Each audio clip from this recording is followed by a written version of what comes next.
बदलते भारत की शान।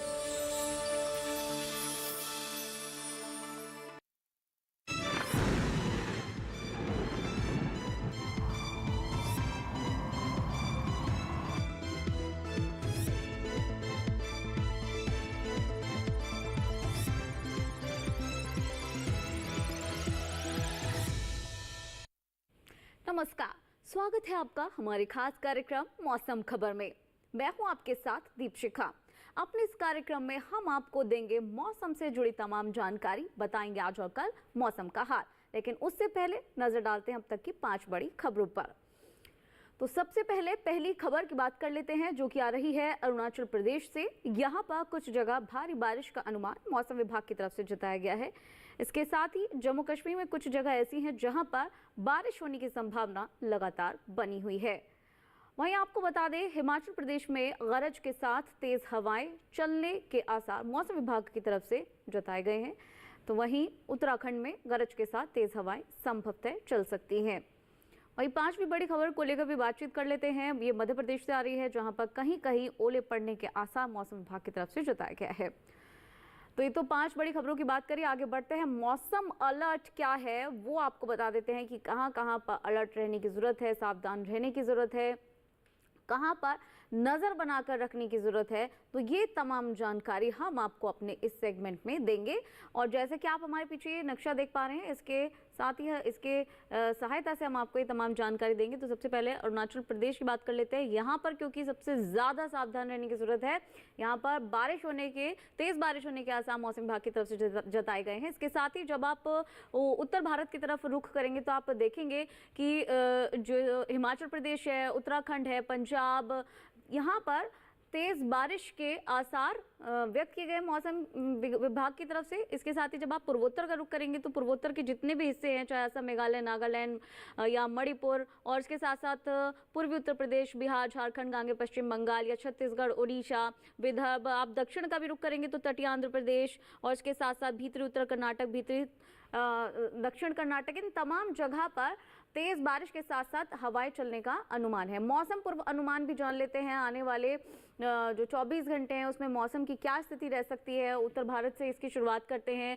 गिलगित, श्रीनगर, जम्मू कश्मीर, लेह लद्दाख, हिमाचल प्रदेश, उत्तराखंड और मुजफ्फराबाद में कहीं कहीं बारिश होने की संभावना मौसम विभाग की तरफ से जताई गई है। हालांकि इसके जो आसपास के कुछ हिस्से हैं, यहाँ पर फिलहाल अभी बारिश की स्थिति नहीं बनी हुई है। तो इस वक्त हम आपको बता रहे हैं कि कहां कहां क्या स्थिति रह सकती है। मौसम पूर्व अनुमान हम आपको बता रहे हैं। जब आप पूर्वोत्तर का रुख करेंगे तो आप देखेंगे कि अरुणाचल प्रदेश में तो अधिकतर जगह बारिश हो सकती ही है। इसके साथ साथ जो बाकी के हिस्से हैं, असम, मेघालय, नागालैंड, मणिपुर, त्रिपुरा, मिजोरम, गांगे पश्चिम बंगाल, झारखंड, ओडिशा समेत उप हिमालय, पश्चिम बंगाल और सिक्किम, यहाँ पर कहीं कहीं बारिश होने की संभावना व्यक्त की गई है। वहीं आप जब दक्षिण का रुख करेंगे तो आप देखेंगे जो तमाम हिस्से हैं दक्षिण भारत के, तटीय आंध्र प्रदेश, तेलंगाना, भीतर उत्तर कर्नाटक, दक्षिण कर्नाटक, केरल, तमिलनाडु, पुडुचेरी, इन तमाम जगह पर, साथ साथ दक्षिण लक्षद्वीप में यहाँ पर कहीं कहीं बारिश के संभावना मौसम विभाग की तरफ से जताई गई है। तो मौसम पूर्वानुमान हम आपको बता रहे हैं। जो बाकी के कुछ हिस्से हैं वहां भी नजर डाल लेते हैं। मध्य महाराष्ट्र, मराठवाड़ा, विदर्भ, छत्तीसगढ़, पूर्वी मध्य प्रदेश, इन तमाम जगह पर भी कहीं कहीं बारिश होने की संभावना मौसम विभाग की तरफ से व्यक्त की गई है। तो मौसम पूर्व अनुमान हम आपको बता रहे हैं। साथ ही जो कुछ बाकी के हिस्से हैं आप देख पा रहे हैं, यहाँ पर फिलहाल अभी बरसात की स्थिति नहीं है।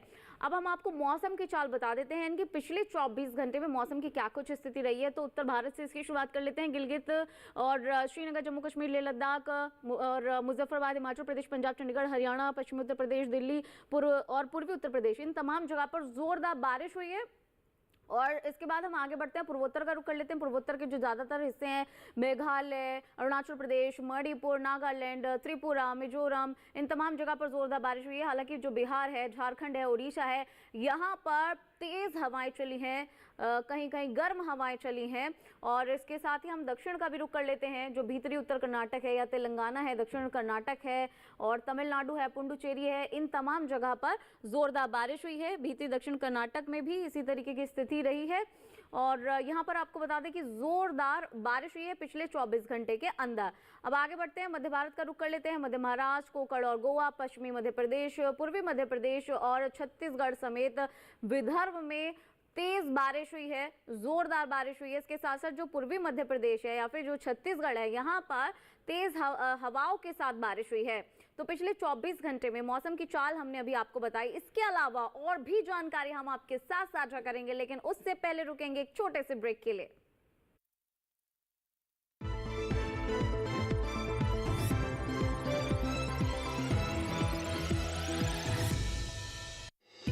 आपकी सुरक्षा है हमारे लिए बहुमूल्य, इसलिए जब भी लें एलपीजी सिलेंडर जरूर कराएं प्री डिलीवरी जांच।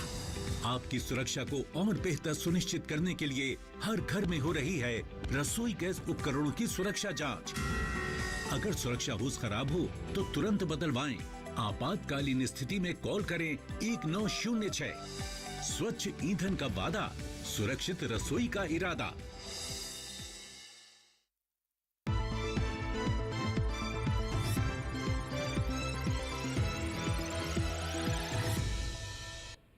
ब्रेक के बाद एक बार फिर से आपका स्वागत है हमारे खास कार्यक्रम मौसम खबर में। चलिए कार्यक्रम को आगे बढ़ाते अपने अगले सेगमेंट का रुख कर लेते हैं। इस सेगमेंट में हम आपको तापमान की स्थिति से आपकी जानकारी देंगे और यहाँ आपको बता दें कि यानी कि ओवरऑल जानेंगे हम तापमान का हाल, कितना अधिकतम तापमान कहाँ पर दर्ज किया गया, कितना न्यूनतम तापमान दर्ज किया गया। अधिकतम तापमान की शुरुआत हम उत्तर भारत के कुछ हिस्सों से कर लेते हैं। गिलगित, लेह लद्दाख, श्रीनगर, जम्मू कश्मीर, मुजफ्फरबाद, इन तमाम जगह पर अधिकतम तापमान 1 से 3 डिग्री सेल्सियस कम दर्ज किया गया। वहीं जब आप पूर्वोत्तर का रुख करेंगे, बिहार, आगे पश्चिम बंगाल, उड़ीसा समेत इन तमाम जगह पर जो अधिकतम तापमान है वो सामान्य तापमान से 5 डिग्री सेल्सियस ज़्यादा दर्ज किया गया। और जब हम पूर्वोत्तर के मेन जो हिस्से हैं जैसे कि मेघालय, असम, नागालैंड, मणिपुर, त्रिपुरा, मिजोरम, इधर नजर डालेंगे तो बता दें अधिकतम तापमान 3 से 5 डिग्री सेल्सियस सामान्य तापमान से ज़्यादा यहाँ पर दर्ज किया गया। तो मैक्सिमम टेम्परेचर हम आपको बता रहे हैं कि कहां पर कितना दर्ज किया गया। जब हम दक्षिण का रुख करेंगे तो हम देखेंगे कि भीतरी दक्षिण कर्नाटक और इसके साथ साथ केरल, रायलसीमा में जो अधिकतम तापमान है वो सामान्य तापमान से 1 से 3 डिग्री सेल्सियस ज़्यादा दर्ज किया गया। और साथ ही साथ पश्चिमी राजस्थान, पूर्वी राजस्थान पर भी नजर डाल लेते हैं। यहाँ पर अधिकतम तापमान सामान्य तापमान से 3 से 5 डिग्री सेल्सियस कम दर्ज किया गया। तो फिलहाल हम आपको मैक्सिमम टेम्परेचर कहां पर कितना दर्ज किया गया वो बता रहे हैं। सबसे ज्यादा अधिकतम तापमान झारखंड के बहरागोड़ा में दर्ज किया गया 46 डिग्री सेल्सियस। तो ये सबसे ज्यादा अधिकतम तापमान यहाँ पर दर्ज किया गया। न्यूनतम तापमान की स्थिति जान लेते हैं। पंजाब, चंडीगढ़, हरियाणा, दिल्ली में न्यूनतम तापमान 1 से 3 डिग्री सेल्सियस सामान्य तापमान से ज्यादा दर्ज किया गया। तो फिलहाल जो मिनिमम टेम्परेचर है वो कहाँ पर कितना दर्ज किया गया वो हम आपको बता रहे हैं। इसके साथ ही अब जान लेते हैं कि तटीय आंध्र प्रदेश में क्या स्थिति रही। तो यहाँ पर जो न्यूनतम तापमान है, मिनिमम टेम्परेचर सामान्य तापमान से 1 से 3 डिग्री सेल्सियस ज्यादा दर्ज किया गया। आगे बढ़ते हुए पूर्वी मध्य प्रदेश और मध्य महाराष्ट्र पर नजर डाल लेते हैं। यहाँ पर जो न्यूनतम तापमान है वो सामान्य तापमान से 3 से 5 डिग्री सेल्सियस ज्यादा दर्ज किया गया। तो मिनिमम टेम्परेचर की सिचुएशन कहां पर कितनी रही वो हमने अभी आपको बताया। अब सबसे कम कहां दर्ज किया गया न्यूनतम तापमान वो बता देते हैं। दिल्ली के रिज में 18 डिग्री सेल्सियस न्यूनतम तापमान दर्ज किया गया, जो कि सबसे कम तापमान है। तो ये तो हमने आपको बताया अधिकतम तापमान और न्यूनतम तापमान कहां पर कितना दर्ज किया गया, कितना अंतर दर्ज किया गया। अब जो देश के अन्य हिस्से हैं, अन्य कोने हैं, वहां पर तापमान की क्या कुछ स्थिति रही, इस पर एक नजर डालते हैं।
तो ये जाना आपने तापमान का हाल। आगे और भी जानकारी आपके साथ हम साझा करेंगे, लेकिन उससे पहले लेंगे एक छोटा सा ब्रेक। तब तक बने रहेगा दूरदर्शन किसान पर।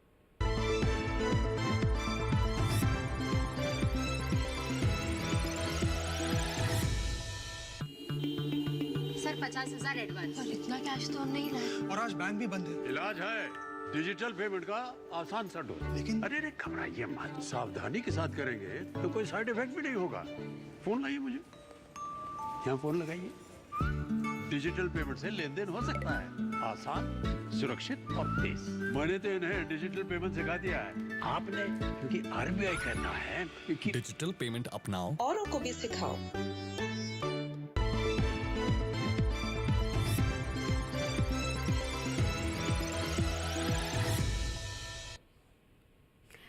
ब्रेक के बाद एक बार फिर से आपका स्वागत है हमारे खास कार्यक्रम मौसम खबर में। चलिए कार्यक्रम को आगे बढ़ाते हैं, अपने अगले सेगमेंट का रुख कर लेते हैं। इस सेगमेंट में हम आपको एयर क्वालिटी इंडेक्स से जुड़ी तमाम जानकारी देंगे कि कहां पर कितना वायु गुणवत्ता सूचकांक दर्ज किया गया है। और इसकी शुरुआत हम करेंगे राजधानी दिल्ली से।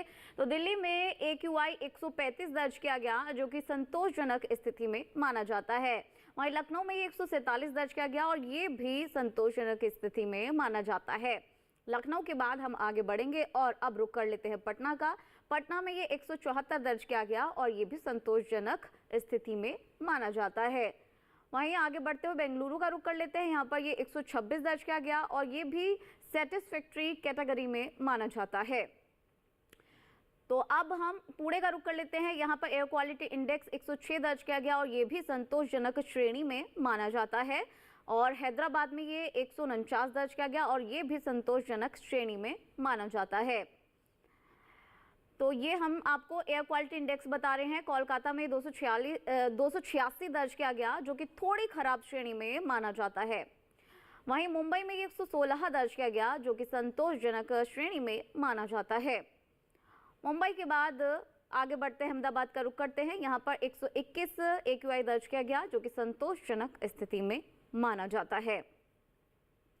तो ये तो हमने एयर क्वालिटी इंडेक्स आपको बताया। अब पर्यटन पूर्व अनुमान आपको बता देते हैं, आने वाले 4 दिन में मौसम का कैसा हाल रह सकता है। अगर आप उत्तराखंड के मसूरी घूमने जा रहे हैं तो मंगलवार बुधवार को मिला जुला मौसम रह सकता है। वहीं गुरुवार और शुक्रवार को अच्छी खासी धूप रहेगी। मैक्सिमम टेम्परेचर की बात करें तो ये 22 से 25 के बीच रह सकता है। मिनिमम टेम्परेचर की बात करें तो शुरू के 2 दिन 12 और बाकी के 2 दिन ये 13 डिग्री सेल्सियस रह सकता है। तो उत्तराखंड के मसूरी में मंगलवार से लेकर शुक्रवार तक का हाल आपने जान लिया। पर्यटन की दृष्टि से मौसम पूर्व अनुमान हमने आपको बताया। अब राजधानी दिल्ली का रुख कर लेते हैं। मंगलवार को यहाँ पर तेज हवाएं चल सकती हैं और बुधवार से लेकर शुक्रवार तक अच्छी खासी धूप रहेगी, गर्मी रहेगी और मैक्सिमम टेम्परेचर 38 से 40 तक जा सकता है। और इसके साथ साथ जो मिनिमम टेम्परेचर है वो 22 से 24 डिग्री सेल्सियस तक जा सकता है। तो राजधानी दिल्ली में मंगलवार से शुक्रवार तक कैसा रहेगा मौसम का हाल पर्यटन की दृष्टि से वो आपने जान लिया। उत्तर प्रदेश के प्रयागराज का रुख कर लेते हैं। अगर आप यहां घूमने जाने की सोच रहे हैं तो यहां पर शुरू के 3 दिन मंगलवार से गुरुवार तक तेज हवाएं चल सकती हैं। शुक्रवार को हालांकि अच्छी खासी धूप रहेगी, गर्मी भी रहेगी और अधिकतम तापमान 42 से 43 के बीच चारों दिन देखने को मिल सकता है। और इसके साथ साथ जो न्यूनतम तापमान है वो 26 से लेकर 29 डिग्री सेल्सियस तक फ्लक्चुएट कर सकता है। आगे बढ़ते हैं और पश्चिम बंगाल का रुख कर लेते हैं। पश्चिम बंगाल के दार्जिलिंग अगर आप जा रहे हैं तो चारों दिन मिला जुला मौसम देखने को मिलेगा। मंगलवार से लेकर शुक्रवार तक मैक्सिमम टेम्परेचर की बात करें तो पहले दिन 20 डिग्री सेल्सियस, बाकी के 3 दिन ये 21 डिग्री सेल्सियस तक जा सकता है। वहीं जो न्यूनतम तापमान है उसकी बात करें तो ये 12 से लेकर 13 डिग्री सेल्सियस तक फ्लक्चुएट कर सकता है। तो दार्जिलिंग में मंगलवार से लेकर आने वाले 4 दिन शुक्रवार तक मौसम का हाल आपने जान लिया। नागालैंड के कोहिमा अगर आप जा रहे हैं तो चारों दिन यहाँ पर बारिश देखने को मिल सकती है। मैक्सिमम टेम्परेचर 24 से 26 रह सकता है।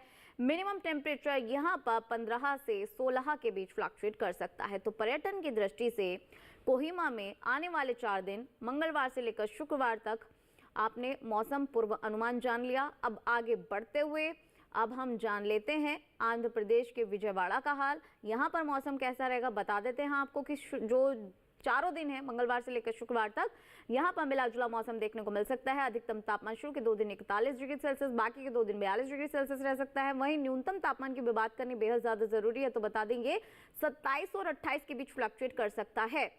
तो विजयवाड़ा में पर्यटन की दृष्टि से मौसम पूर्वानुमान हमने अभी आपको बताया। आगे बढ़ते हुए केरल के कोट्टायम का हाल जान लेते हैं। चारों दिन मिला जुला मौसम रहेगा, धूप भी रहेगी, थोड़ी थोड़ी ठंड भी रहेगी। अधिकतम तापमान चारों दिन एक समान यानी कि 37 डिग्री सेल्सियस रह सकता है। साथ ही साथ जो न्यूनतम तापमान है वो शुरू के 2 दिन 27 डिग्री सेल्सियस रह सकता है, बाकी के 2 दिन ये 25 डिग्री सेल्सियस दर्ज किया जा सकता है। तो कोट्टायम में मंगलवार से लेकर शुक्रवार तक पर्यटन की दृष्टि से मौसम पूर्व अनुमान हमने अभी आपको बताया। आगे बढ़ते हुए महाराष्ट्र का हाल जान लेते हैं। यहाँ के अगर महाबलेश्वर आप अगर जाना चाह रहे हैं तो चारों दिन यहाँ पे मिला जुला मौसम रहेगा, अच्छा खासा जो मौसम देखने को मिल सकता है, ठीक ठाक रहेगा। और जो अधिकतम तापमान है वो 33 से 35 के बीच फ्लक्चुएट कर सकता है। और इसके साथ साथ जो न्यूनतम तापमान है वो आप देखेंगे कि 21 से लेकर 24 डिग्री सेल्सियस तक फ्लक्चुएट कर सकता है। तो महाबलेश्वर में आने वाले 4 दिन का मौसम आपने जान लिया कैसा रहेगा। मध्य प्रदेश के खजुराहो का रुख कर लेते हैं। यहाँ आप देखेंगे कि मंगलवार को धूप रहेगी, लेकिन बुधवार और गुरुवार यानी कि 2 दिन जो है मिला जुला मौसम रहेगा। हालांकि शुक्रवार को एक बार फिर से अच्छी खासी धूप खिली रहेगी। अधिकतम तापमान बता देते हैं 41 से 40 यानी 40 से 41 के बीच फ्लक्चुएट करता हुआ नजर आएगा। वहीं जो न्यूनतम तापमान है वो भी बता देते हैं आपको 24 से 26 के बीच ये फ्लक्चुएट कर सकता है। खजुराहो का हाल आपने जान लिया। राजस्थान के जोधपुर का रुख कर लेते हैं। अब मंगलवार को यहाँ पर मिला जुला मौसम देखने को मिल सकता है। बाकी के जो 3 दिन है बुधवार से लेकर शुक्रवार तक अच्छी खासी धूप रहेगी। जो अधिकतम तापमान है वो 38 से 40 डिग्री सेल्सियस तक जा सकता है। इसके साथ साथ जो न्यूनतम तापमान है मिनिमम टेम्परेचर शुरू के 3 दिन ये 25 डिग्री सेल्सियस रहेगा। चौथे दिन यानी कि शुक्रवार को ये 24 डिग्री सेल्सियस हो सकता है। तो जोधपुर में पर्यटन की दृष्टि से मौसम पूर्वानुमान हमने अभी आपको बताया। अब हम अपने कार्यक्रम को आगे बढ़ाते हैं। हम अपने अगले सेगमेंट का रुख कर लेते हैं जो कि है खेती किसानी। तो खेती किसानी में हम आपको बताते हैं कि कहाँ किस राज्य के जो किसान हैं उन्हें किस तरीके की फसल के लिए किन बातों का ख्याल रखना चाहिए। जिस तरह से अभी मौसम चल रहा है तो ये कटाई और बुवाई की दृष्टि से काफ़ी सही मौसम है। ऐसे में हम आपको बता दें कि जो मध्य प्रदेश और छत्तीसगढ़ के किसान हैं उनको किन फसलों की बुवाई करनी चाहिए और अब किन जो फसलें बढ़ चुकी हैं उनकी कटाई हो जानी चाहिए और एक्सपर्ट्स की क्या सलाह है, वो तमाम चीज़ें हमने आपके लिए एक रिपोर्ट में डाली हैं। तो एक रिपोर्ट आपको दिखा देते हैं। मध्य प्रदेश में गेहूं की कटाई कर सकते हैं, साथ ही काबुली चने की कटाई करें। यहाँ सरसों की कटाई कर सकते हैं। अभी मूंग की बुआई करते रहें, वहीं गन्ने की बुआई कर लें। मध्य प्रदेश में बैंगन की खेती के लिए नर्सरी तैयार करें। यहीं टमाटर की खेती के लिए नर्सरी तैयार कर लें। टमाटर के खेत में जरूरी उर्वरक का इस्तेमाल करते रहें। किसान मेथी की कटाई करें। इस समय फूल गोभी और पत्ता गोभी की कटाई करते रहें। पत्ता गोभी और फूल गोभी के खेत में जरूरी उर्वरक डालें। वहां लाल मिर्च की खेती के लिए नर्सरी तैयार कर सकते हैं। छत्तीसगढ़ में गेहूं की कटाई कर लें। किसान काबुली चने के खेत में सिंचाई करते रहें। यहाँ सरसों की कटाई करने का समय उपयुक्त है। इस समय उड़द की बुआई कर सकते हैं। इसी तरह मूंग की बुआई भी कर लें। छत्तीसगढ़ में तिल की बुआई करें। अभी धान में कीट लगने की संभावना बनी हुई है।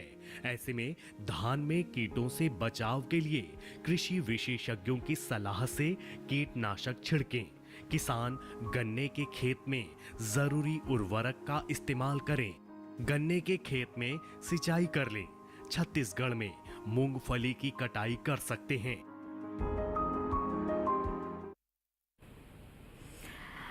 तो आपने अभी जाना खेती किसानी में कि किन राज्यों में किन किन फसलों की बुवाई होनी चाहिए और किन फसलों की कटाई का समय आ चुका है। एक्सपर्ट्स की क्या राय है, क्या कुछ करना चाहिए, क्या कुछ नहीं करना चाहिए। अब कार्यक्रम को आगे बढ़ाते हैं, अपने अगले सेगमेंट का रुख कर लेते हैं जो कि है आज की फसल। आज की फसल है मूंग, जो कि एक दलहनी फसल है।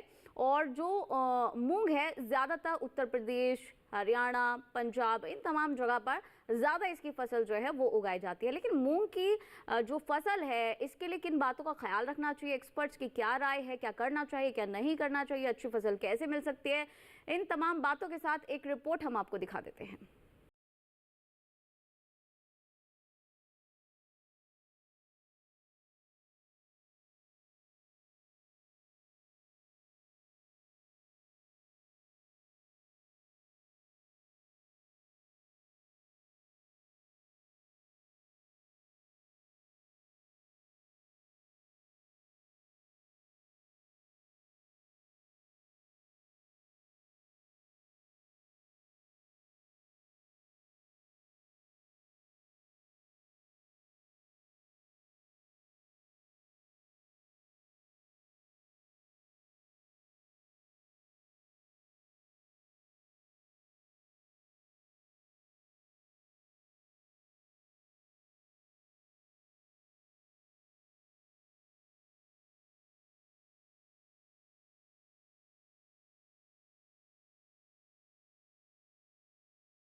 किन बातों का ख्याल रखना चाहिए, क्या करना चाहिए। इससे पहले इसी कार्यक्रम में हमने आपको और भी जानकारियां दी है। अगर आप ये जानकारी एक बार फिर से लेना चाहते हैं तो आप आपके टेलीविजन स्क्रीन पर दिखाए जाने वाले इस QR कोड को स्कैन करके डीडी किसान के YouTube चैनल पर जाकर इस कार्यक्रम को एक बार फिर से देख सकते हैं, एक बार फिर से तमाम जानकारी हासिल कर सकते हैं।